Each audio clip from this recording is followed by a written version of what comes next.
We're uncomfortable because we don't like seeing too many black people in prison. I just want to see the people that need to be in prison in prison.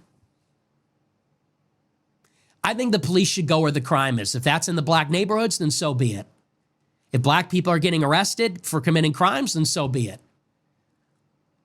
We are killing ourselves. We're killing our country because we don't want to be called racist as a society. And that's it. We don't want to be called a racist country for having a lot of black people in jail, for having a lot of cops in black neighborhoods, for having black people get pulled over in a pretextual traffic stop.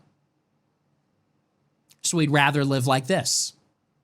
We'd rather live with all of this. 18-year-old high school football players getting stabbed in the neck for approaching the wrong person.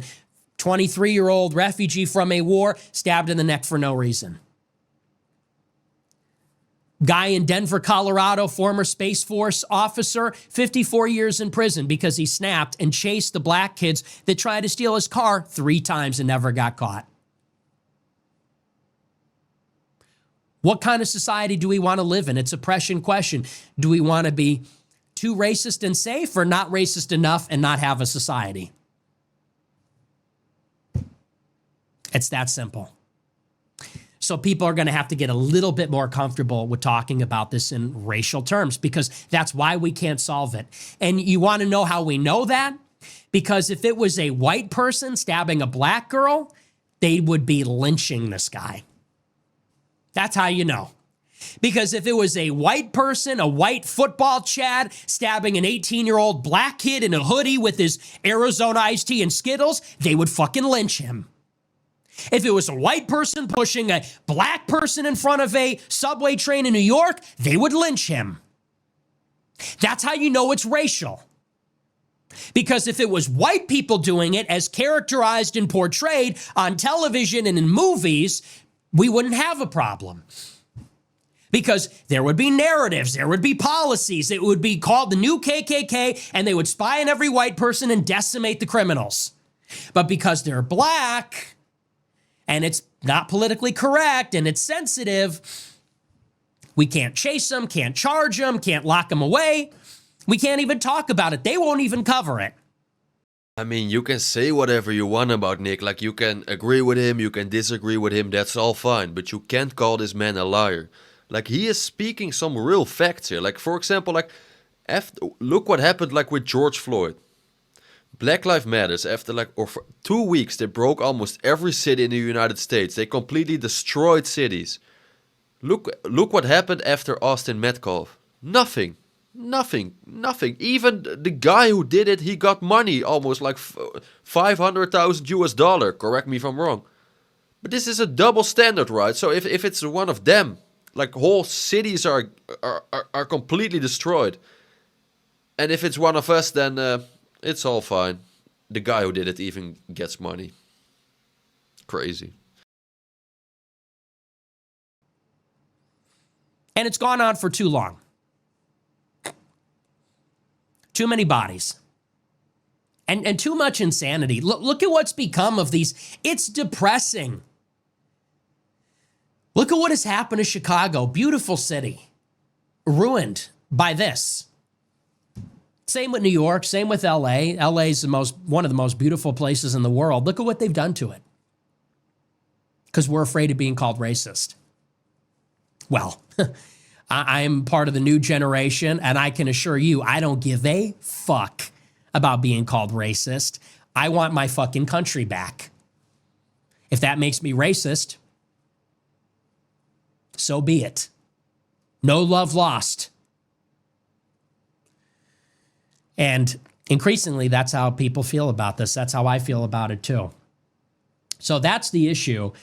What's amazing is, of course, Trump is surging the National Guard in these cities to take care of the problem, and you're having protests against it. They want the chaos. They want the disorder. It has to be broken. These people have to be broken. It cannot go on like this. There needs to be leadership. It needs to come from the top. The people may not like it at first, but they need to accept it. Because otherwise, we don't have a country. It's that simple. So I see everybody skirting around the issue. Even these guys like Matt Walsh. Matt Walsh does a show every single day about how black people are the problem. He just never says black people. You notice that? He'll never say white and black. He'll insinuate it. He'll make oblique references to it. He'll say, we all know why you can't talk about this. Tell us, Matt. Tell us why. They never propose a solution. What's the solution, Matt? Tell us, please. What's going on? Tell us it's racial. Say the words. Tell us it's genetic. I want to hear the words. No more playing games. No more of this Midwest bullshit where these white cowards get together and they shrug their shoulders, they make that white person face, they go, no, let's just talk about it. I'm a new generation of white person. I'm not living around blacks. Sorry.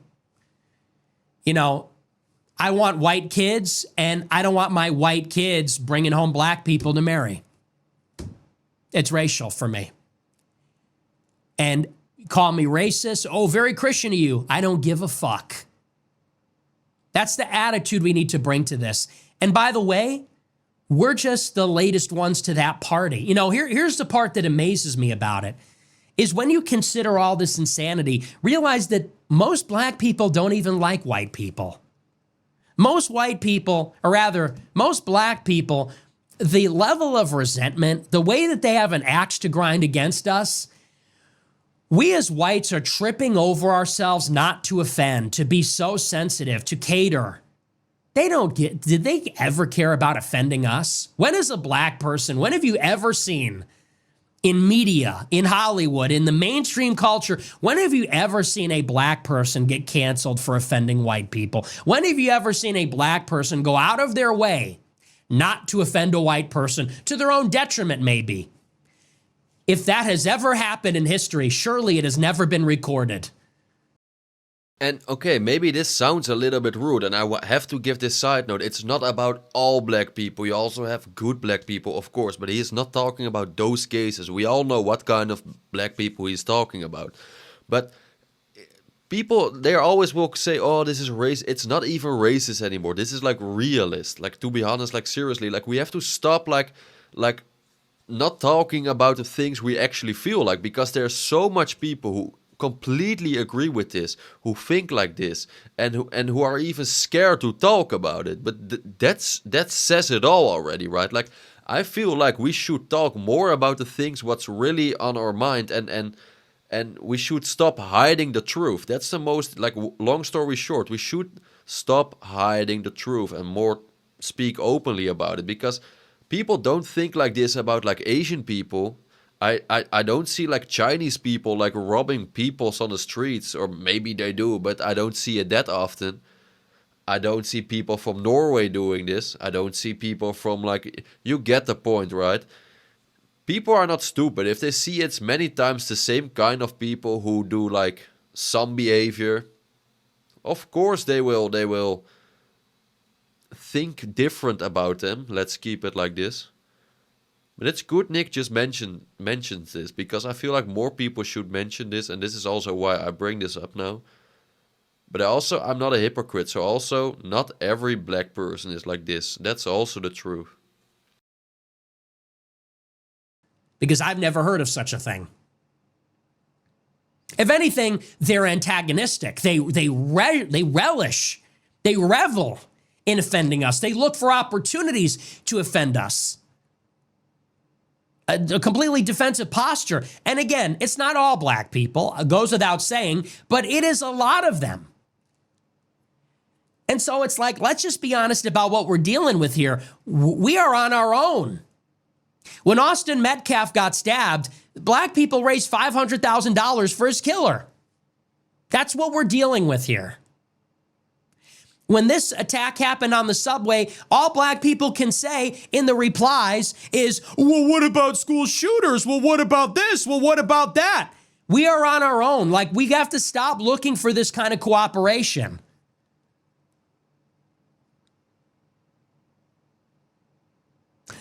As a white person, the word is fatigue. We are exhausted. We're just fucking done. We're done. We don't want anything to do with you anymore. It's a shame.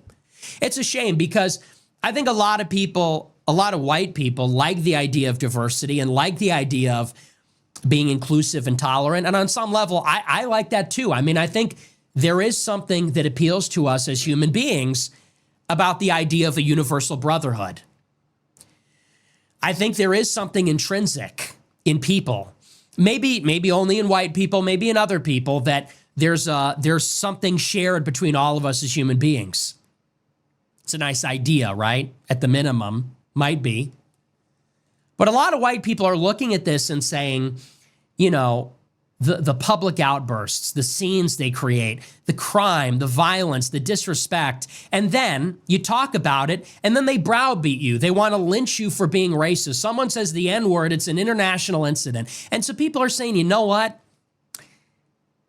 Okay, bye. Like, I want to go and live with only white people then.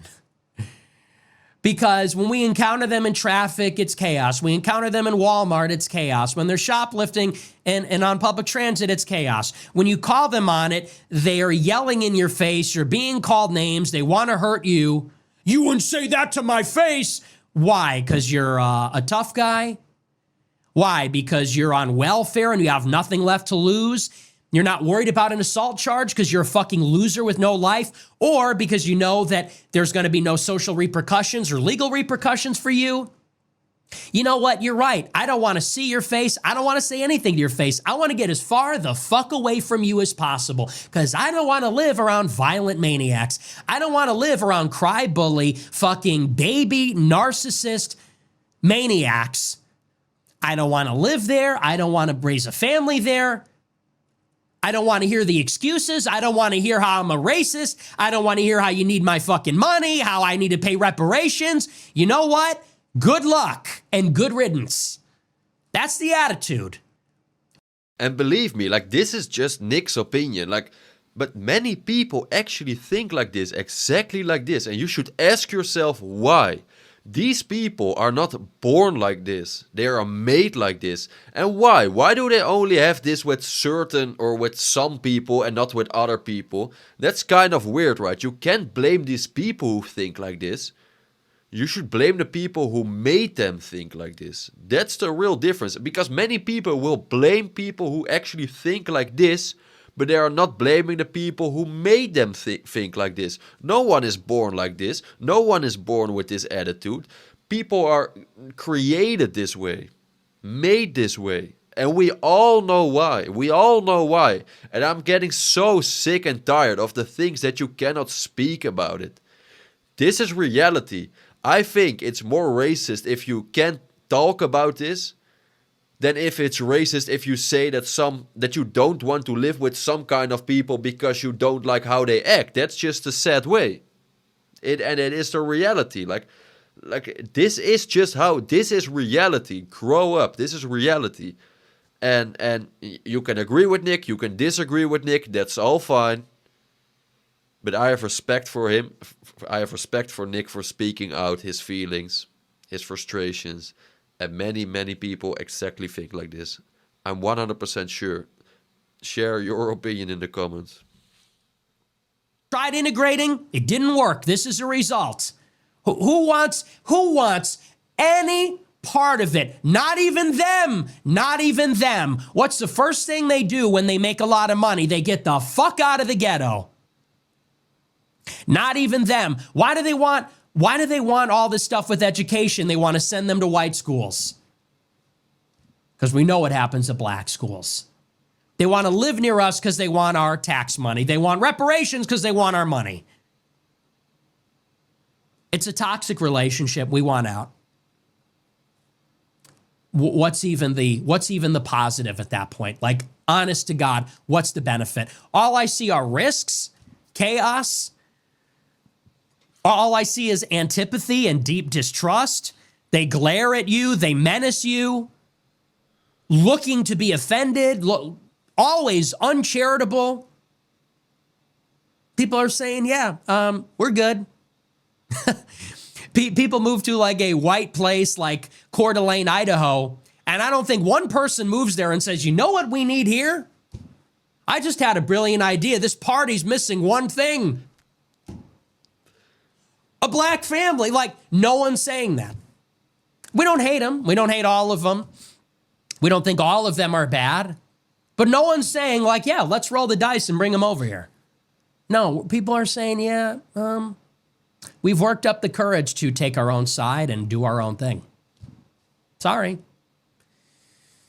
And look, that's just the way it is. I think this is just irrefutable proof of that, you know? Like, and where's everybody else on this? It would be one thing if liberals or the government came down on this and condemned it, but they don't. They don't even fucking talk about it.